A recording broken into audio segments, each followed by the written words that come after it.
ang buhay natin ay mayroong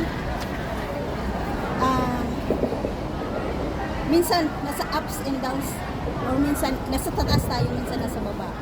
So, pero mas marami yata tayong mga pinagdadaanan sa baba kaysa sa taas. Yun, di ba? Yun ang challenge sa atin ni Lord. Kasi, alam mo, minsan nga, sabi natin, kahit may pera tayo, sasabihin natin, walang pera. Diba? Wala tayong pera. Minsan, sasabihin natin,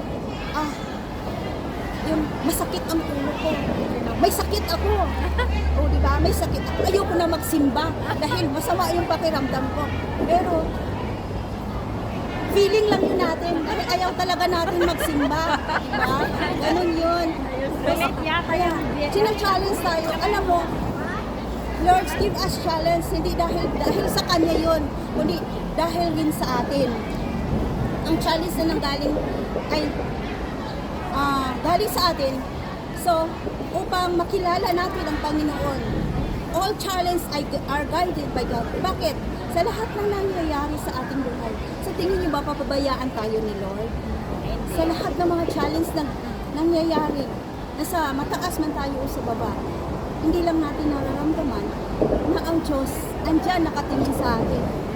Ang mga bagay na hindi pa natin nagawa, ang mga bagay na anuman ang mangyayari sa atin na hindi natin alam na yan ng Diyos. So minsan, dahil nakakalimutan niya tayo, ay nakakalimutan natin siya. Nakakalimutan natin siya. Andoon na yung challenge papasok sa atin. Andoon na yung mga problema. Andoon na yung mga sakit natin. Andoon na yung mga ano pa sa pamilya natin. Diba minsan naiirita tayo. Minsan nagagalit tayo ng walang dahilan. Dahil ang puso natin may kulang. Hindi tayo masaya. Hindi natin nakikita ang kasiyahan. At isa pa, hindi tayo nakontento sa ating buhay.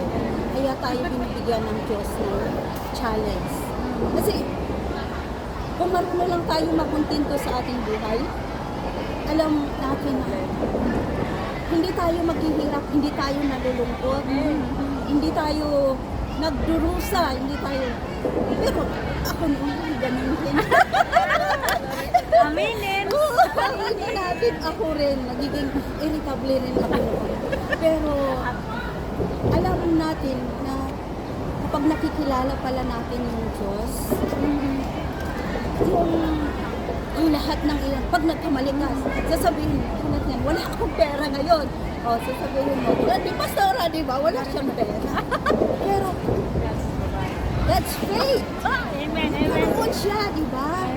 Dahil sa paniniwala natin.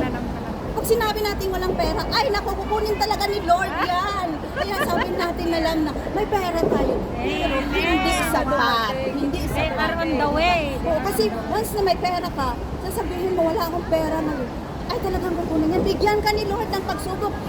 Bigyan ka niya ng kahit ano sa pamamaraan niya na mawala ang pera na yun. Kahit ano pang sikap mo, ano pang gagawin mo na ano mo na pag si Lord na ang magbigay sa iyo ng challenge na mangyayari, talagang mangyayari na